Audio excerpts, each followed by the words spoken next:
So I just got home from work. It's a Monday. I usually upload my videos on Fridays. Lately I've been binge watching some videos on YouTube. For some reason, I've been binge watching videos about people who are living in their cars. And the whole van life thing, how it's been glamorized to be adventurous and freedom. There's one particular person I follow. He doesn't live in a van, he lives in his car. His car's about the same size as mine, a good sized SUV. And it really gets me thinking about how much we actually take for granted every day. Mind you, I don't take having my home for granted, because I was once in a nomad sort of situation myself.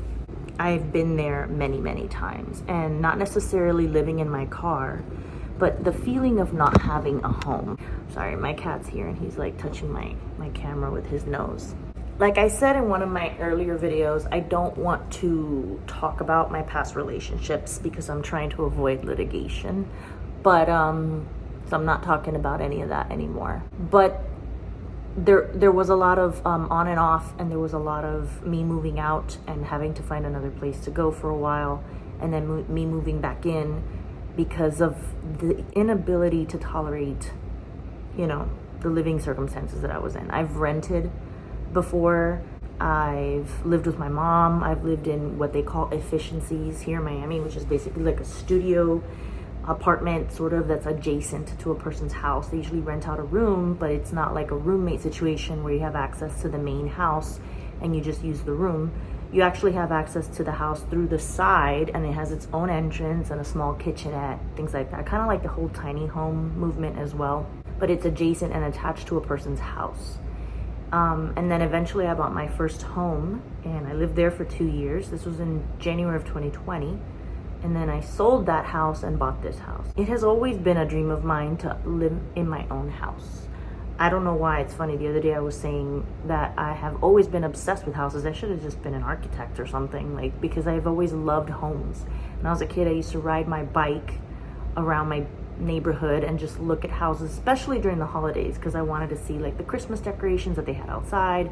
I would look in their windows and see their Christmas lights and their Christmas tree. And as a kid, I had a little Barbie house, and it was just always so fun to move around the furniture and redecorate and all that. I just always had this obsession with being home. I loved being home. It just felt very safe for me. Whenever I went out of my house as a kid, there was always things that would happen that was just scary or uncomfortable. Maybe we can attribute that to my anxiety. I don't know.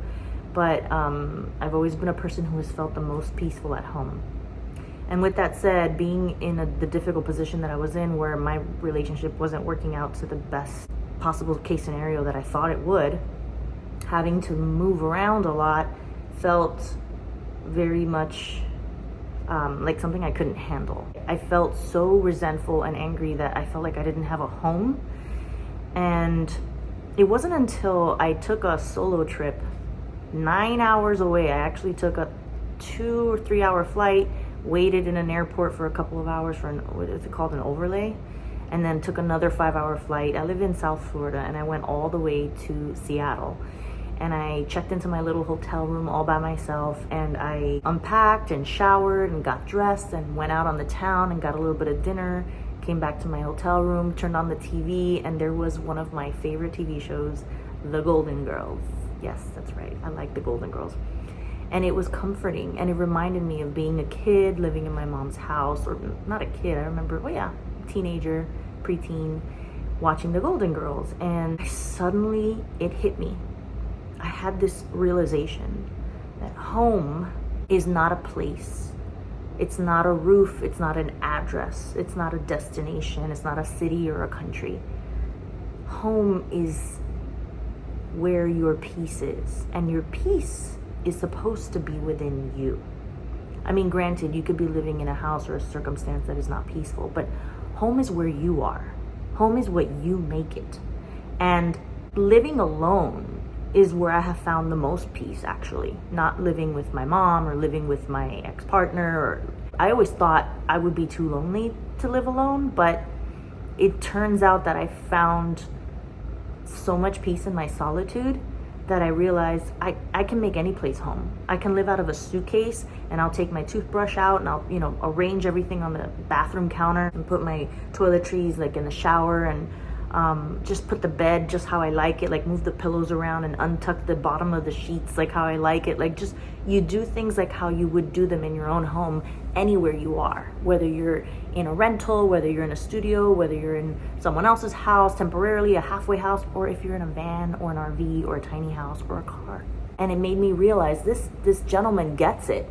Like, he gets it. Like, yeah, it's for the sake of trying to avoid paying rent so that he can pay off some debts and save up some money. And, he makes his money every single day. He's like a gig worker, right? And I have a steady job, thankfully. And I make my money and I pay my bills and I have a home. And I am also in the process of paying down some debts. I'm doing okay. I do not have the luxury to, spend, and like, I'm living within my means. I'm very cautious with where I spend. So like I've said in previous videos, I had quit doing like professional manicures. I had quit doing professional lash extensions. These actually I did myself. These I bought on Amazon. It's like a packet of 280, and I've said this before, and it's costing $9. And then the little tweezers are like $4 or $5, and then the glue was like $6.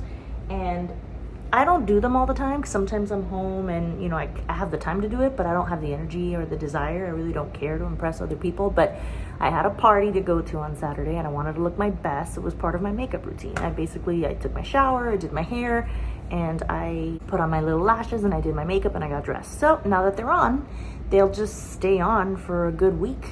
It could even last a little longer than that. But probably by the weekend I'll be taking them off just because it's more comfortable. I used to have lashes done all the time, and it's an expense. I realized I was spending too much money. But then again, this was also before, the incredibly high sudden spike in the inflation happened. I mean, I had enough, but I wasn't saving and I wasn't investing. I was living paycheck to paycheck because I was paying all my bills, including my debts. And then the money I had left over, I was treating myself to like manicures, pedicures, lash extensions, massages, Pilates classes, things like that. I thought I was loving myself and being good to myself, but sometimes we can't have it all. And while those things I think are a form of self-love, if you have enough to do that and still continue to save and invest, then sure, by all means, why not? But it left me with a choice. It was either that or save and invest. It even got to the point where inflation got so bad, my utility bills going up and my property taxes and insurances, car insurance and all these things, that I was no longer going to be able to pay down my debt. And that's when I was like, okay, I'm not playing with this anymore. Like, I have to pay down the debt. That was the plan. And I was on track with my plan, and the inflation threw me off track. So I decided to stop all those things. I got off on a tangent there because what we were talking about was home. But this gentleman is trying to pay down debts. And so he gave up a home. He gave up renting. He lived in a little house. You can live in a studio, you can live in a house, you can live in an apartment, you can live in an RV, but he chose to live in his car. He actually bought a new car and has been financing it. And he seems to really enjoy it. It doesn't seem like he's suffering or he is like, woe is me, feeling bad for himself or anything like that. It's funny how sometimes because I've been there. I've lived with my mom in a bedroom with my two daughters, and I had a lot of my things in storage. But I basically had my essentials. I had my clothes, toiletries, a TV, a couple of items, and a bed. And my kids as well had their clothes, their book bags, a couple of their personal items, and that was pretty much it. We didn't have our own furniture or cutlery or, because we lived in my mother's house essentially. But I have lived with very little. Make do with what you have and just have your basic essential needs. Like, I need this and I need this and I need this. And then, you have your little routines. And that's what home is. That's where you find your sense of hominess, where you're like, I make the circumstances that I have and that I've been given suitable to my level of comfort. I make comfort out of what I've been given, out of what I have to work with. That is home. And home is something that you build in that way. it's not the house. Because if it's not functional, if it's not comfortable, if it's not peaceful, it's not home. It's just a house and you're just living in it. So all this to say that watching these videos, trying to be mindful, as I always try to be, really got me thinking and inspired me to make this video. It doesn't matter, because right now the state of the economy is not good and a lot of people are struggling and suffering, and some people are probably losing their homes or selling their homes or having to move in with a relative or having to move into their car.